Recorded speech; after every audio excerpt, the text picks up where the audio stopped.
In 750 BCE, a Greek merchant named Xenophanes stands on the dock at Piraeus, Athens' bustling port, watching as slaves unload 200 amphorae of wine from his ship. Each ceramic jar contains 26 liters of precious Aegean wine that will sell for 10 times what he paid on the island of Mendi. Behind him, workers haul Egyptian wheat, Scythian grain, and Phoenician purple dye, luxury goods from across the known world. But Xenophanes isn't just a trader.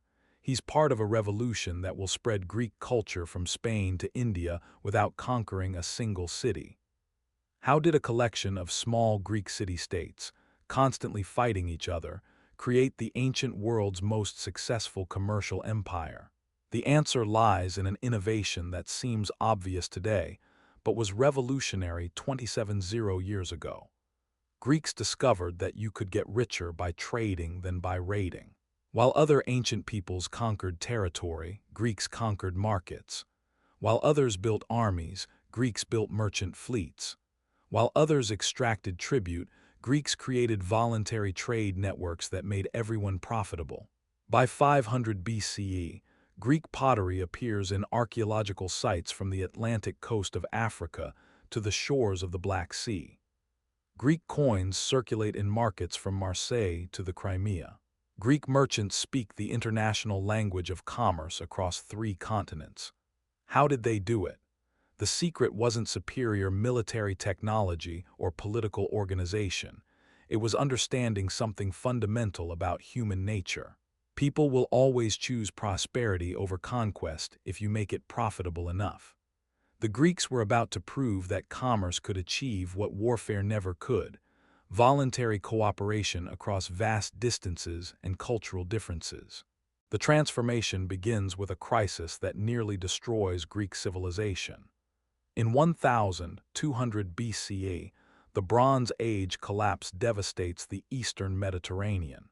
The great Mycenaean palaces fall, writing disappears, and trade networks that had connected Egypt to Britain simply vanish.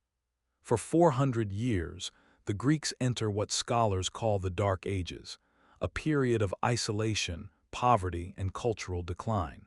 But around 800 BCE, something remarkable happens. Greek merchants begin appearing in markets they haven't visited for centuries. At Al-Mina on the Orontes River in modern Turkey, Greek pottery starts showing up alongside Phoenician goods. On the island of Ischia near Naples, Greeks establish a permanent trading post. In Egypt, the pharaoh grants Greeks their own commercial quarter at Naucratis. What changed? The Greeks learned to read again, not their own linear B script, but the Phoenician alphabet, which they adapted for Greek sounds.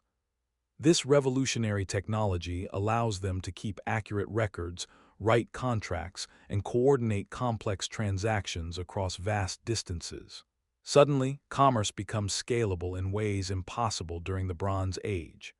But the real breakthrough comes from a shift in Greek values. Homer's epics celebrate warriors who win glory through battle, but a new generation of Greeks discovers that merchants can become as wealthy as kings without risking death in combat. The word empor, merchants, stops being a term of aristocratic contempt and becomes a badge of honor. The Greeks develop specialized merchant ships that can carry far more cargo than warships. They establish permanent trading posts called emporia, where merchants from different cultures can meet safely. Most importantly, they create the world's first international commercial law, with standardized weights, measures, and contract enforcement that works across political boundaries. By 750 BCE, Greek merchants are carrying wine, olive oil, and pottery to barbarian settlements in exchange for grain, metals, and slaves. But they're doing more than just trading goods. They're creating the Mediterranean world's first voluntary economic union. In 650 BCE, a Lydian merchant arrives in Athens carrying something that will change commerce forever: small metal discs stamped with official designs that guarantee their weight and purity. These are the world's first true coins, and they solve the fundamental problem that has limited trade since civilization began. How do you establish trust between strangers? Before coinage, every transaction required weighing metal, testing purity, and negotiating value. A single deal could take hours of careful measurement and mutual suspicion. But coins issued by trusted authorities eliminate these barriers instantly. The stamp guarantees value, the standardized weight ensures consistency, and the issuing state backs the currency's integrity. Greek city-states immediately understand the revolutionary potential. Athens begins minting silver tetradrachms featuring the Owl of Athena. Corinth issues gold staters with Pegasus. Aegina produces silver turtles that become the standard currency for international trade. Each city's coins become ambassadors for its reputation and commercial reliability. The impact transforms Mediterranean commerce overnight. A merchant in Massalia can accept Athenian owls confident they'll be honored in Alexandria. A grain trader in Byzantium knows exactly how much Corinthian staters are worth in Sicilian markets. For the first time in history, international trade operates with standardized, universally accepted medium of exchange. But coins do more than simplify transactions. They revolutionize credit and investment. Athenian banks begin offering maritime loans using coins as security. Merchant partnerships pool coin money to finance larger expeditions. Insurance systems develop to protect coin-financed cargoes against piracy and shipwreck. The Greeks discover that controlling currency gives them disproportionate influence in international markets. Athenian silver becomes so trusted that barbarian tribes in distant regions prefer it to their own rulers' gold. Greek coins literally become the money of the Mediterranean world, giving Greek merchants preferred status in every market they enter. By 450 BCE, Athens' port of Piraeus has become something unprecedented in human history. A truly international marketplace where merchants from dozens of cultures trade freely under Greek law and protection.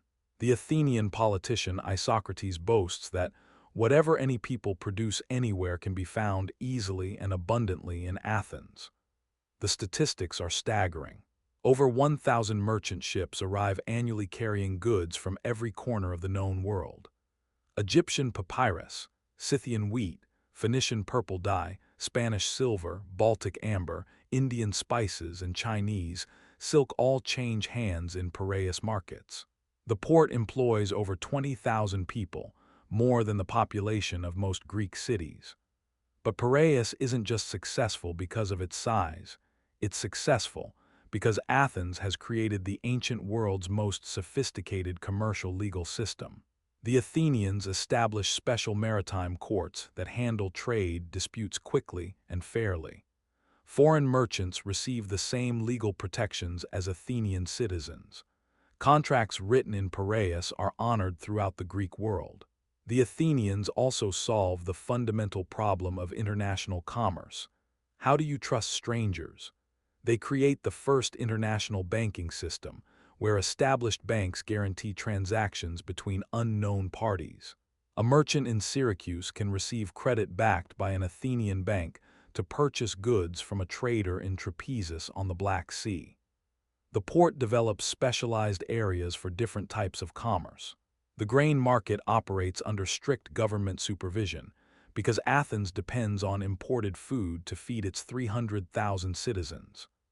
The slave market processes thousands of captives annually, sorting them by skill, origin, and physical condition. The luxury goods quarter sells perfumes, jewelry, and fine textiles to wealthy customers from across the Mediterranean. Most remarkably, Piraeus operates on the principle of free trade, unusual in an ancient world where most rulers heavily restricted commerce. Athens charges modest port fees, but allows merchants to trade freely in any goods they choose. This openness attracts commerce that bypasses more restrictive markets, making Piraeus profitable for everyone involved.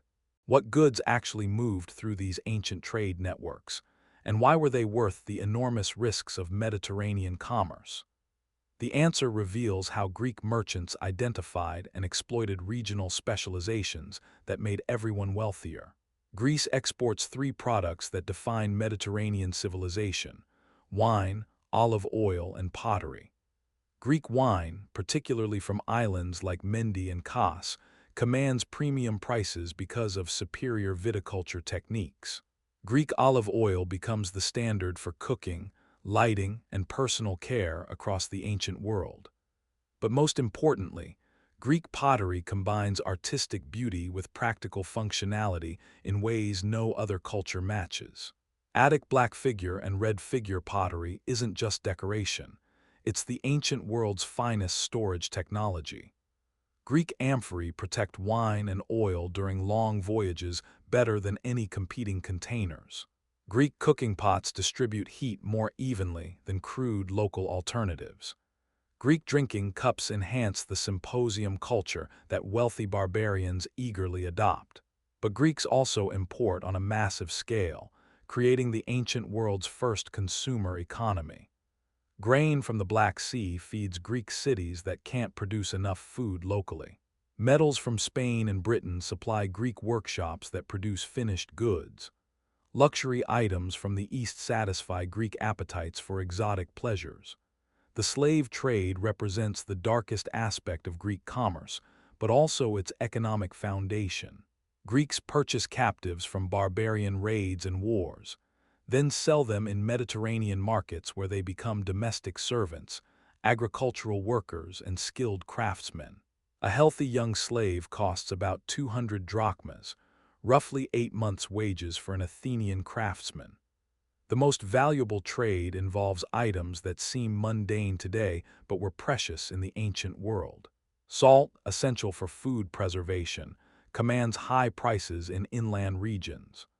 Timber for shipbuilding becomes increasingly expensive as Mediterranean forests disappear. Metals like tin and copper, necessary for bronze production, require international supply chains spanning thousands of miles. Greek merchants succeed because they understand that profit comes from moving goods from where they're abundant to where they're scarce. A jar of wine worth 2 drachmas in Mendi sells for 20 drachmas in Scythia. Grain costing 1 drachma per bushel in the Crimea brings 5 drachmas in famine-stricken Athens. Greek merchants face a problem that could destroy their entire commercial revolution. How do you finance expensive, dangerous expeditions when a single storm can wipe out years of investment? Their solution creates the ancient world's most sophisticated financial system, with innovations that won't be seen again until the Renaissance.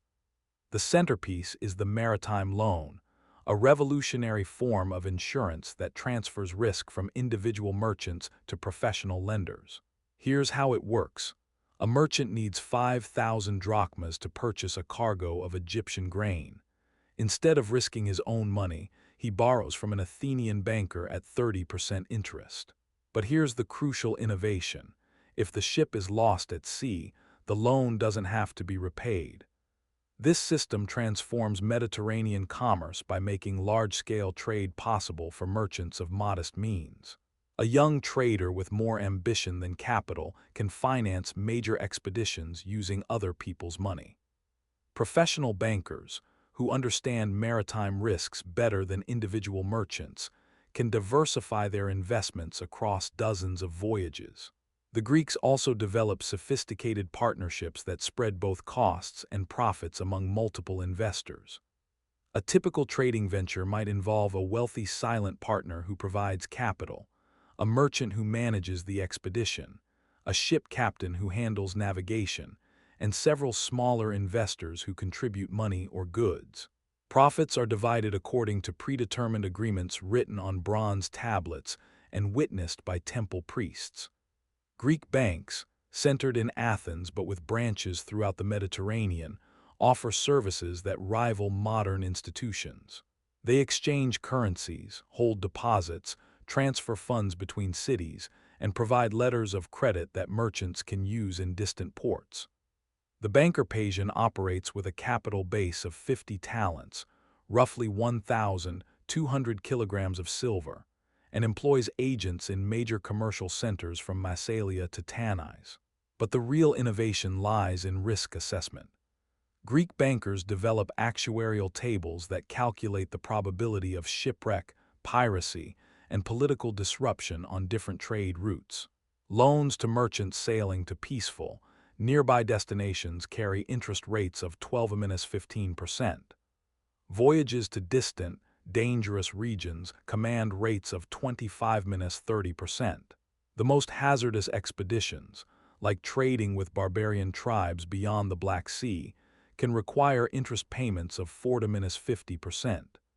This system creates powerful incentives for honest dealing and careful seamanship. Merchants who consistently deliver profitable cargoes build reputations that earn them better loan terms. Ship captains who avoid losses command higher fees and better vessels. The entire network operates on trust relationships that span generations and cross cultural boundaries. Greek merchants discover something remarkable: culture sells even better than goods. As Greek pottery, wine, and olive oil spread across the Mediterranean, they carry with them Greek language, customs, and ideas that transform every society they touch. In southern France, Celtic chieftains adopt Greek symposium culture, drinking wine from Greek cups while discussing philosophy in broken Greek. In Scythia, barbarian nobles commission Greek artists to create golden ornaments that blend local animal styles with Greek mythological themes. In Egypt, Greek merchants intermarry with local families, creating cosmopolitan communities that speak multiple languages and honor multiple gods. This cultural diffusion creates expanding markets for Greek products by creating customers who identify with Greek lifestyle. A Thracian warrior who has learned to appreciate Greek wine becomes a permanent customer for Greek merchants. A Celtic nobleman whose son has been educated in Athens becomes an advocate for Greek trade within his tribe. Greek merchants actively promote this cultural spread because it's profitable. They establish gymnasiums and theaters in their trading settlements, knowing that barbarians who adopt Greek education and entertainment will become better customers.